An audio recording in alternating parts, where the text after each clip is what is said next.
Welcome back to this session of CAT class. In this class, we will be learning how to create some objects like circle, rectangle, polygon and ellipse. Let us start with circle. The command is circle, C-R-C-L-E, circle, or you can type just C. You can have a look at the command line here. You have three options: 3P, 2P and TTR. 3P indicating 3 points, 2P indicating 2 points and TTR indicating tangent radius. Let us see how to create a circle using all these options. So first thing what you can do is a simple thing, just click on the screen and drag the mouse inside or outside, left or right. Again you have an option of entering radius or diameter. First I will enter radius R, enter. I'll enter 2.5. So you have a circle with radius 2.5. I'll repeat the command circle. Click on the screen. This time I'll give diameter. I'll give 5. So you have a circle of similar size, diameter. Here you have created the circle with the radius option and this circle with the diameter option. So this is the simplest way to create a circle. I'm going to delete this. Again go for circle. You have 3P here indicating 3 points. So what is this 3 points? This circle touches any 3 points on the screen. Like for example, you have a triangle. I'll create a simple triangle. 1, 2, 3. Okay. So go for circle command. 3P. 1, 2, 3.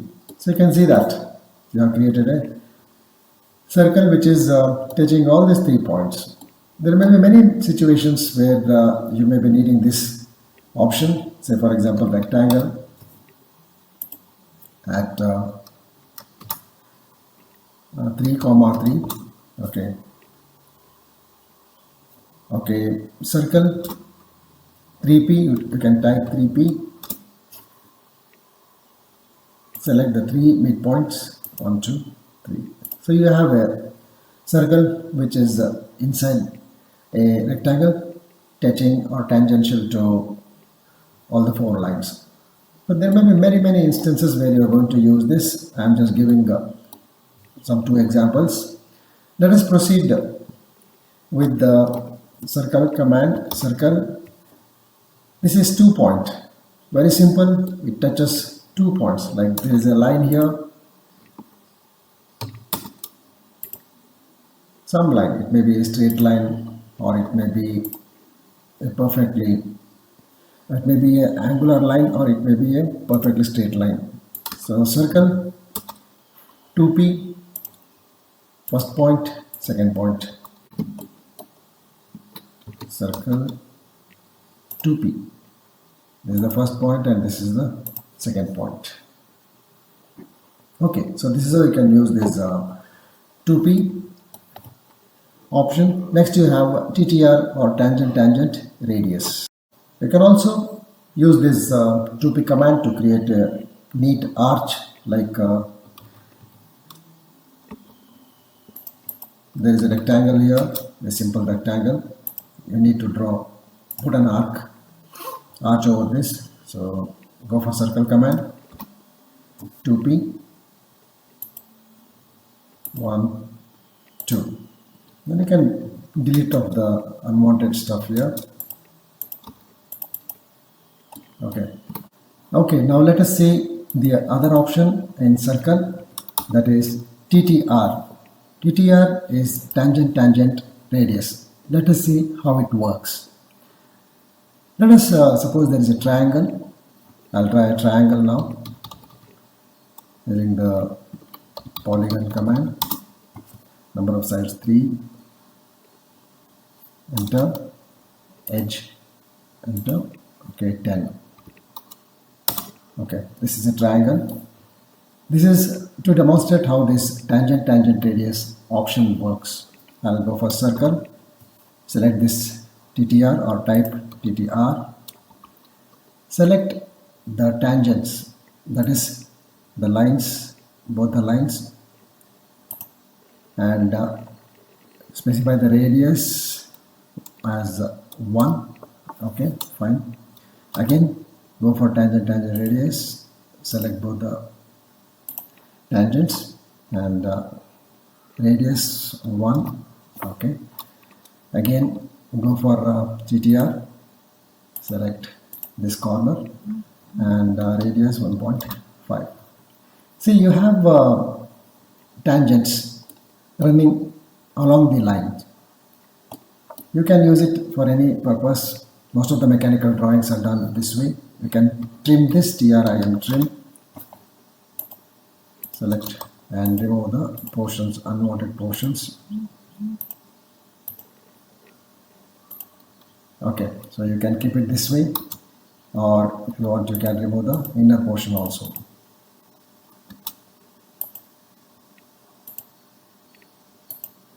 Okay, that's it. So that is how tangent radius works.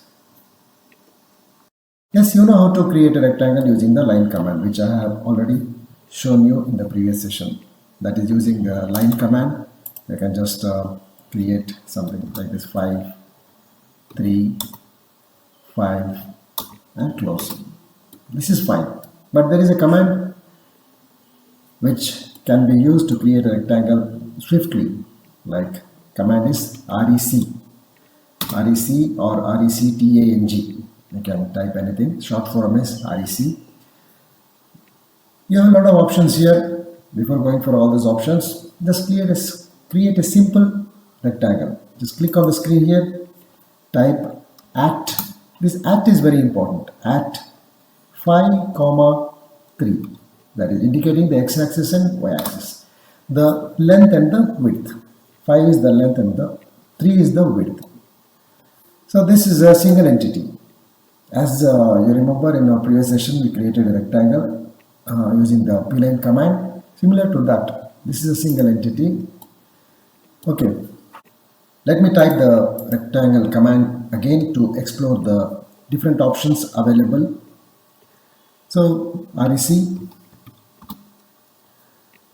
First, let us check out the chamfer option here. You can click on the button here or type C. You can always use the first letter to invoke the command. The first letter which is in capitals. It may be one letter or two letter. Just check out the letters in capital and you can type those one or two letters to get into the command. So chamfer, C, enter. It's asking us something. First, chamfer distance. So I'll say 0.5. Second distance is also 0.5. Okay, let me draw the rectangle at 5, 3. So you can see the difference between this one and this one. So the edges have been chopped off at a distance of 5.5 lengthwise and 0.5 widthwise. Okay. Now again, REC. Fillet.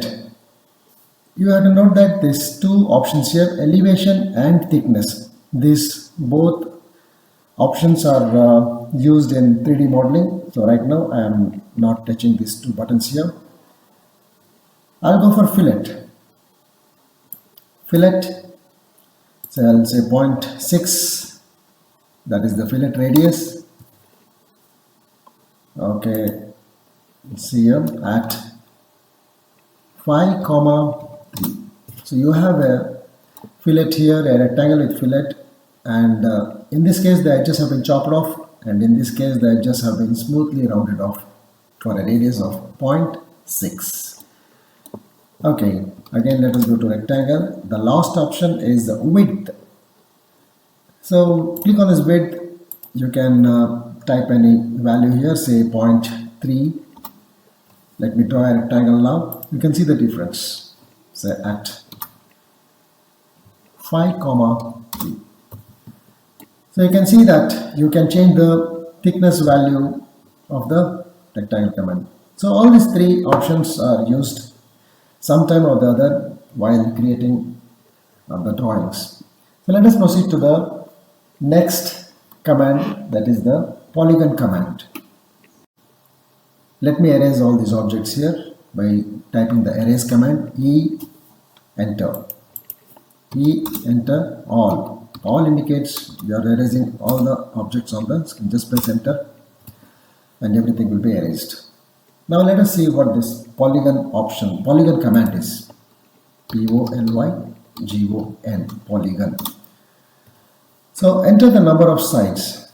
So the minimum size a polygon can have is 3. Let us start with 3. Enter. Select this edge option. You get a straight but perfectly horizontal polygon. Like see, this is a polygon or a triangle you may call. I'll give the distance say 5. So the distance, this is a polygon with the 3 sides, and the side distance or the side length is 5 units.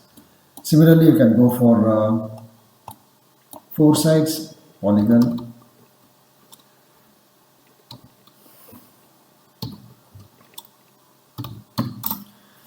Polygon number of sides is 4.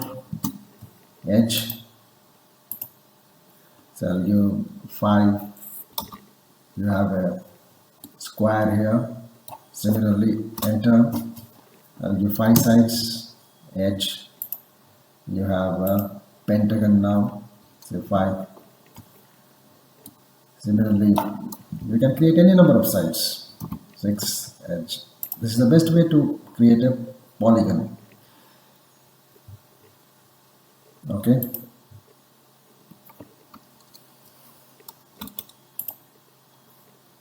Enter. So like this you can go on creating n number of sides up to 359 degrees, 359 sides, you know. There is one more thing what you can do with the polygon command. I'll delete these objects here. First, let me see what we can do with this polygon command. One very good thing what you can do is create an inscribed polygon and circumscribed polygon. Let us see how to do that. First, draw a circle. Okay, give some radius. Say I'll give 5. 2.5 I'll give. Okay, 2.5. I'll just keep a copy of this. Just select this. Type copy, CP. Select this. Hold it by the center and drag it. Okay. Now you have 2 circles. The first one will have an inscribed circle. The second one will have a circumscribed. First one will have an inscribed polygon. The second one will have a circumscribed polygon. Let us see how to do that. Polygon, polygon. Number of sides 6 is okay for me. Now instead of going for this edge, I'll go for the center. If you don't get this center, type CEN. I'll be telling in detail about all these things in the future classes. CEN. Select this. Now select the first one, inscribed circle. Okay. So radius of the circle, it should be same as what we are given. Radius of the polygon should be similar to what we are given for the circle. Say 2.5. So you got an inscribed circle, inscribed polygon. Again repeat the command. Go for the polygon, 6-sided polygon. Press enter. So go for the center. This time what I'll go for is circumscribed polygon. Radius of the circle will be the same. Okay, so this is the way you can create a inscribed polygon and a circumscribed polygon. Okay, let us take up the last command in today's session, and that is the ellipse command. Before telling you anything, I should tell you that you can always go to the tools menu here and select this toolbars, AutoCAD, and select this draw. You have this toolbar available, so you can always use this alternatively. You can dock it to the top, left or right, wherever you want. Just drag it and put it to your left or right. It will be there. If you can use it, if you want to use it, you can use it. Okay, but I'm going to my favorite drawing area here and type ellipse, enter. So specify the endpoint here. I'll type 10. This is the major axis, and minor axis 2.5. So you must be knowing that any ellipse has a major axis and a minor axis. So like this you can create ellipse of different major axis and minor axis. That is what you can do with an ellipse. Change the major axis and minor axis. I'll delete this. Ellipse, go again. That is the endpoint method, and you have the center point, center method. So specify the distance 5, because I'm starting from the center, and height I can type anything, say I'll type 1.25. so you have an ellipse with the major axis 10 and the minor axis 1.25 into 2, that is 2.5. So this is how you can draw an ellipse. That is all about the ellipse. You can use it wherever you want, and of course you can always go for the arc command to create something like this, which we will be discussing in future classes. Okay, with this we are winding up this session. We'll meet in the next episode. Thank you. Take care. Bye bye.